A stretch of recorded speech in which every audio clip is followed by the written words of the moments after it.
Hello and welcome to my chess course, How to play Pawn Endgames successfully. In this lecture I'm going to teach you how to promote a pawn if only kings left on the board.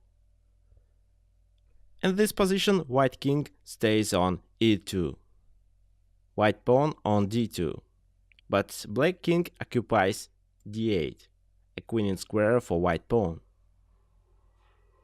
It doesn't matter whose turn is, white will win in any case.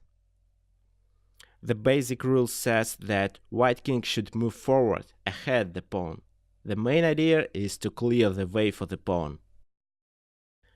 And you'd better not to move the pawn as long as possible. You can play with the pawn if black king stays in a position. The idea is to pass your turn, forcing black king to give up their position. For example, d3 is a mistake. King d7, King e3, King e7. Now black king stays in a distant position. King e4, King e6. King d2, King d6. What leads to a draw? Let's go back. The correct move is King d3. King d7, King d4, King d6, d3.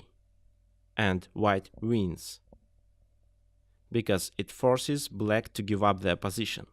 Let me continue this line. King e6, King c5. If king e5, then d4 can be played. King d7, King d5, King c7, King e6, King d8, King d6, King e8, d4, King d8, d5, King e8, King c7, and no one prevents white pawn to be promoted. Thank you for your attention. I hope if you meet such a position, you will promote your pawn successfully. We will continue in the next lecture.